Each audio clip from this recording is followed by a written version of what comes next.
بسم اللہ الرحمن الرحیم۔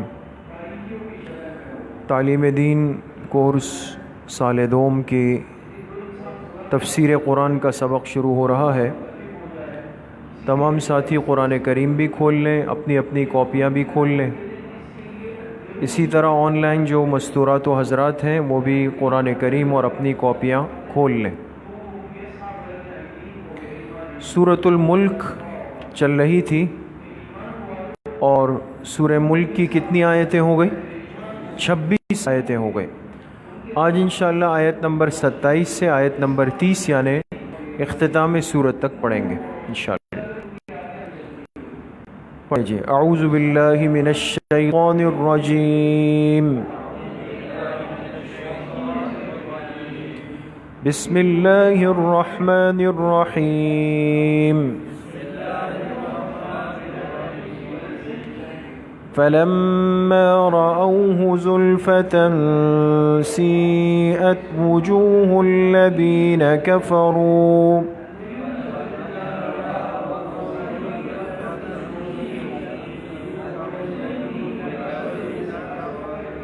وقيل هذا الذي كنتم به تدعون۔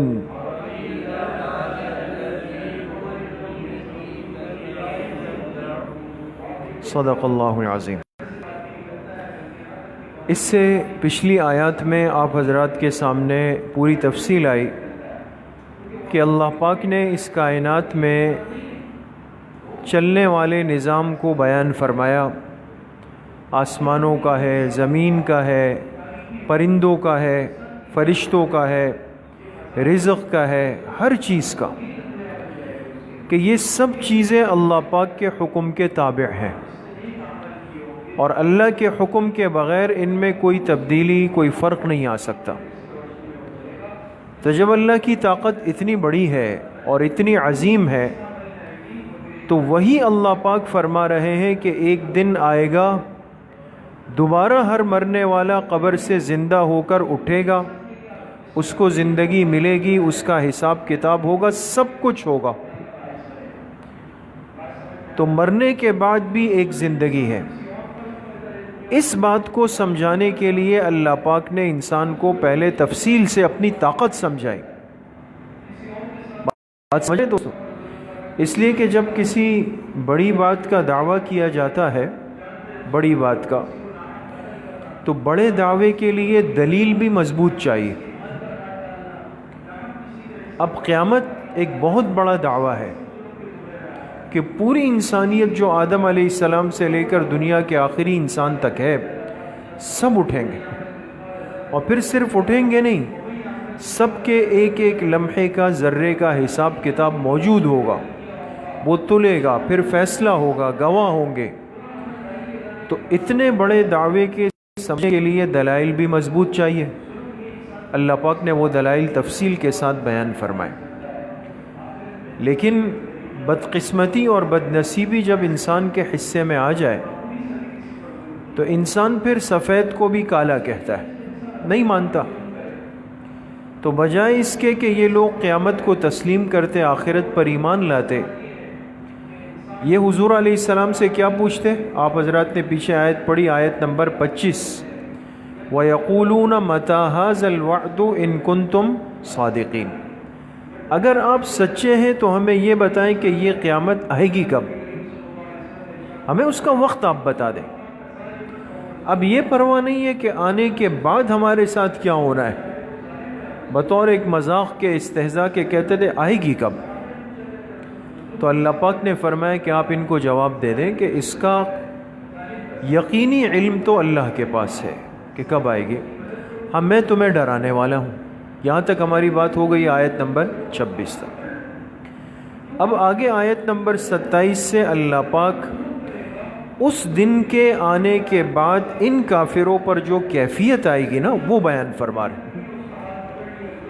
انسان جب ایک چیز کو مذاق سمجھتا ہے، لیکن جب اچانک وہ سچ بن کے سامنے آتا ہے تو اوسان خطا ہو جاتے، وہ ہے۔ دیکھیں دوست، فلما رأوه زلفةً،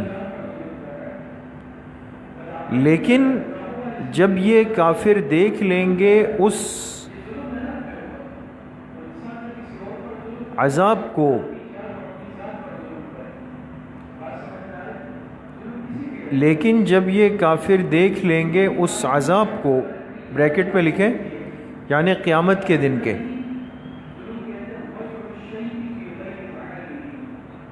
قیامت کے دن کے،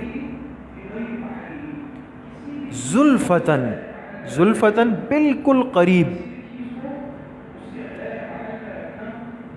بالکل قریب، آمنے سامنے آ گیا۔ اب کیا ہوگا؟ سیئت وجوہ الذین کفروا، ان کفر کرنے والوں کے چہرے بگڑ جائیں گے، ان کفر کرنے والوں کے چہرے بگڑ جائیں گے۔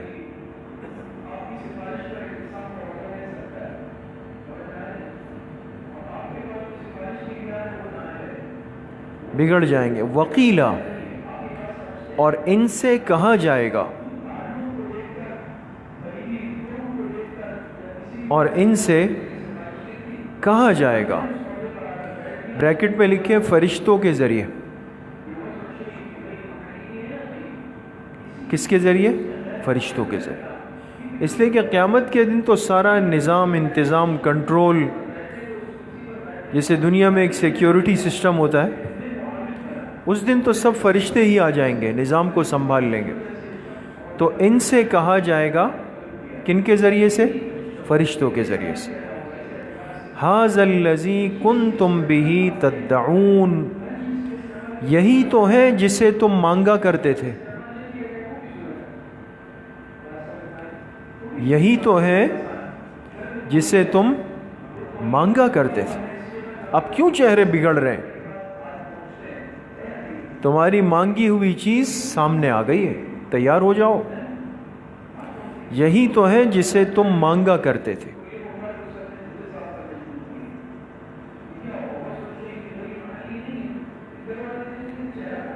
قل ارأیتم ان اہلکنی اللہ،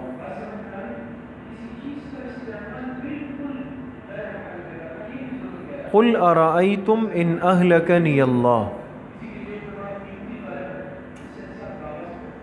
ترجمے سے پہلے ایک بات لکھ لیں، فائدے کے عنوان سے لکھ لیں کہ آیت نمبر 28 اور آیت نمبر 29، آیت نمبر 28 اور آیت نمبر 29 میں تبلیغ کے دو طریقے بیان کیے گئے، تبلیغ کے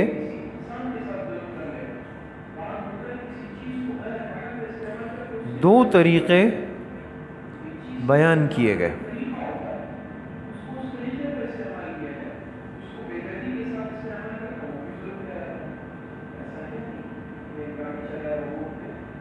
دو طریقے بیان کیے گئے۔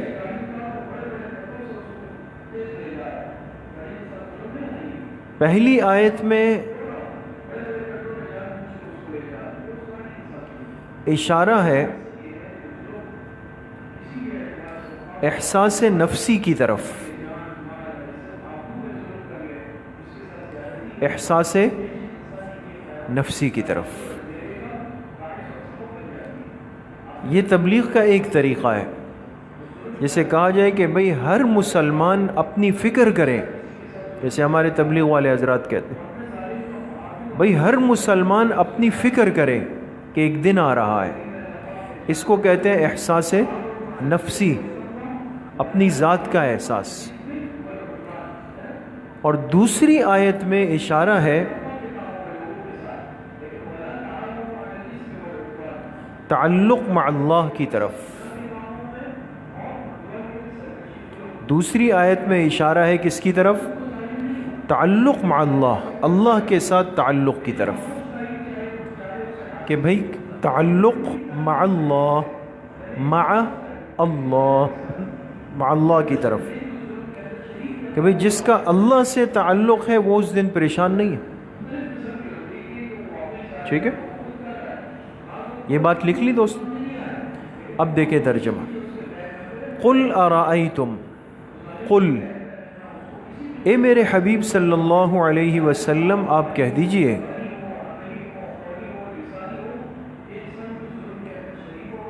اے میرے حبیب صلی اللہ علیہ وسلم آپ کہہ دیجئے ارأیتم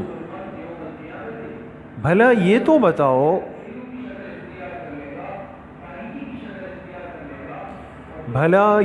بتاؤ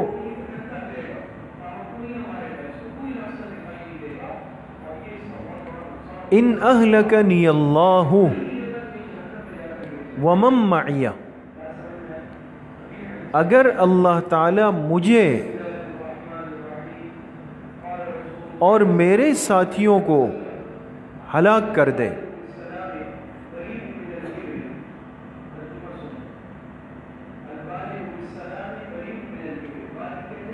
اگر اللہ تعالیٰ مجھے اور میرے ساتھیوں کو ہلاک کر دے، بریکٹ میں لکھیں ایک جملہ، تمہاری خواہش کے مطابق، تمہاری بریکٹ میں نا، بریکٹ والا بتا رہا ہوں، تمہاری خواہش کے مطابق، تمہاری سے مراد کون لوگ؟ کافر، کفار۔ کافروں کی خواہش یہ تھی کہ یہ پیغمبر اور پیغمبر کے ماننے والے جلد از جلد ہلاک ہو جائیں، دنیا سے چلے جائیں، سمجھ گئے؟ تو اللہ پاک نے فرمایا ان سے کہہ دیں کہ اگر چلو بالفرض تمہاری خواہش پوری ہو گئی، میں بھی اور میرے ساتھی اس دنیا سے چلے گئے، او رحمنا، یا اگر اللہ ہم پہ رحم فرما دے،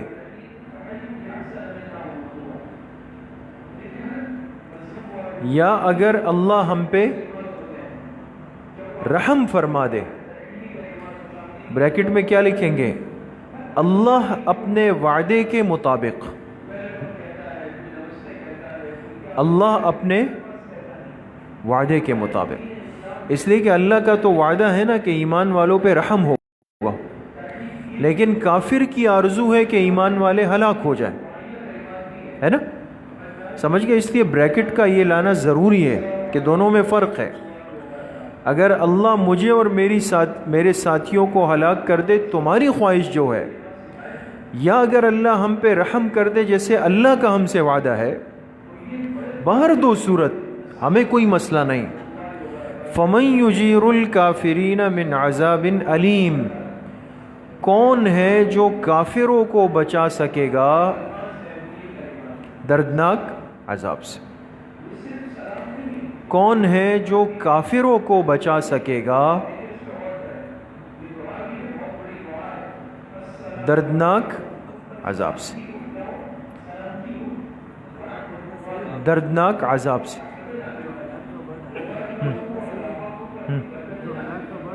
جی جی جی،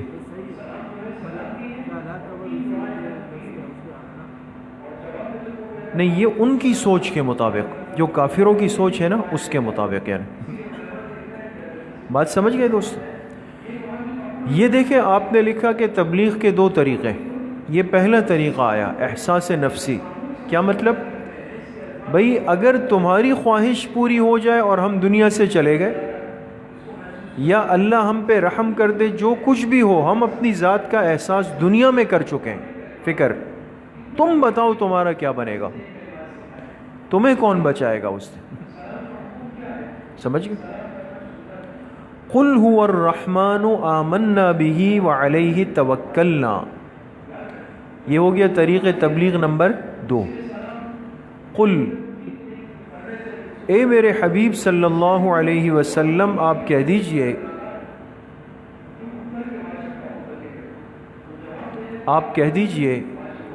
هُوَ الرحمن، وہی رحمان کی ذات ہے، وہی رحمان کی ذات ہے، آمنا بہ وعلیہ توکلنا، جس پہ ہم ایمان بھی لائے اور اسی پہ ہم نے بھروسہ بھی کیا، جس پہ ہم ایمان بھی لائے، جس پہ ہم ایمان بھی لائے اور جس پہ ہم نے بھروسہ بھی کیا.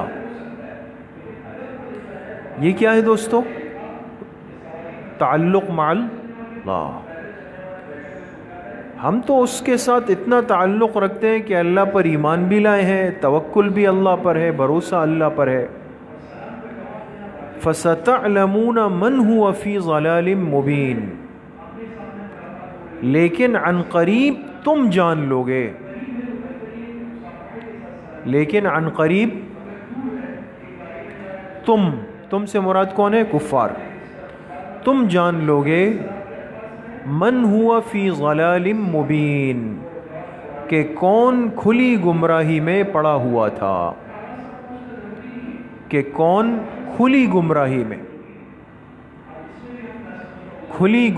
میں پڑا ہوا تھا. ان قریب جان لوگے، زیادہ وقت نہیں لگے گا ابھی.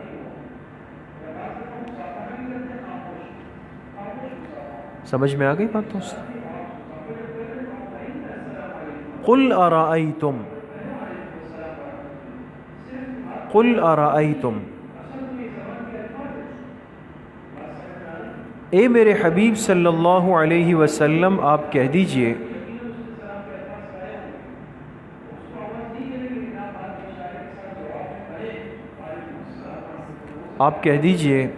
ارائیتم، بھلا یہ تو بتاؤ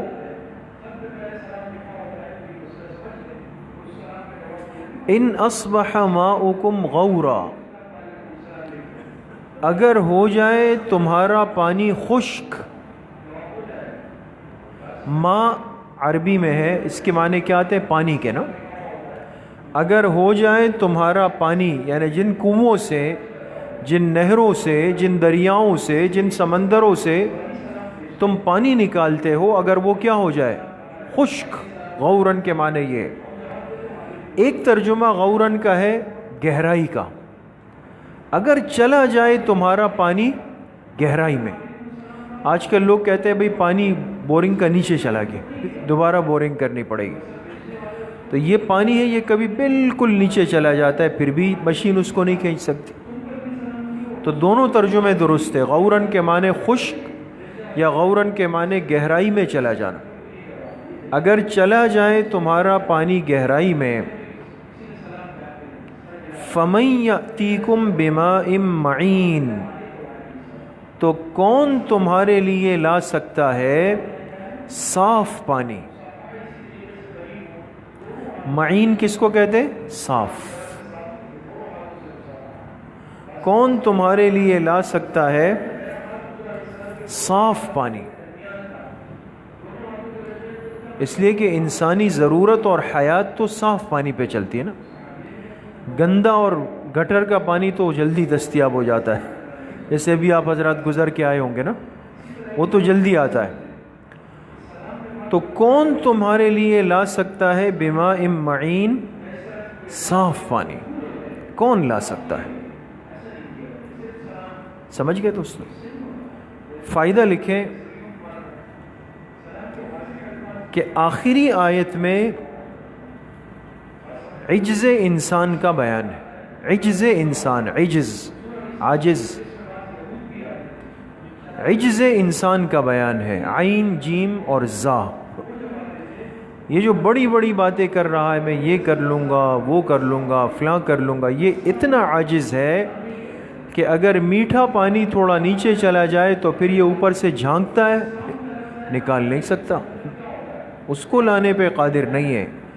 یہ اللہ پاک کا مقابلہ کیسے کرنا چاہتا ہے؟ بات سمجھ گئے؟ تو بہرحال یہ سورۃ الملک الحمدللہ آپ حضرات کی پوری ہو گئی.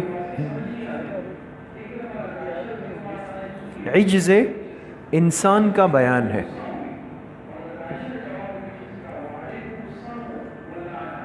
ٹھیک ہے، تو انشاءاللہ اس سورہ ملک آپ حضرات کی کہ سہماہی امتحان کا نصاب ہے. اور دیکھیں تھوڑا سا ہوا، ایک ہی صورت ہوئی، پہلے زیادہ ہوتی تھی نا، ابھی ایک ہی صورت ہوئی ہے سہماہی کے نصاب میں. 30 آیتیں ہیں، اور ساتھی خوب تیاری کر لیں. اگلا منگل جب آئے گا تو انشاءاللہ آپ حضرات یہاں پر جو ہے وہ امتحانی بورڈ کے ساتھ اور امتحانی باکس کے ساتھ آئیں گے۔ اگلا منگل امتحان کا دن ہے انشاءاللہ 30 اگست۔ تمام ساتھی خوب تیاری کریں، محنت کے ساتھ تیاری کریں۔ ساری باتیں وہی ہیں جو اس میں ہے، جو آپ کو بتائی گئی۔ ایک بات بھی کاپی سے باہر کی خارجی آپ سے نہیں پوچھی جائے گی۔ تھوڑا سا توجہ سے اگر کسی ساتھی نے سورہ ملک جو لکھی ہے آپ حضرات نے اگر توجہ سے پڑھ لی تو وہ پورے نمبر لے لے گا۔ آسان تو ہوتا ہے جیسے آپ حضرات کے علم میں MCQs میں، لیکن تھوڑا دماغ کو حاضر رکھنا پڑتا ہے۔ اس میں جلد بازی نہیں کرنی چاہیے اور تھوڑا سا غور و فکر کرنا چاہیے، تو پھر کوئی مشکل نہیں ہے، جلدی بھی فارغ ہو جاتا ہے، نمبر بھی پورے لے لیتا ہے۔ تمام ساتھی تیاری بھی کریں اور وقت پر منگل کے دن آئندہ منگل کو پہنچنے کا اہتمام بھی فرمائیں گے، ٹھیک ہے؟ السلام علیکم ورحمۃ اللہ۔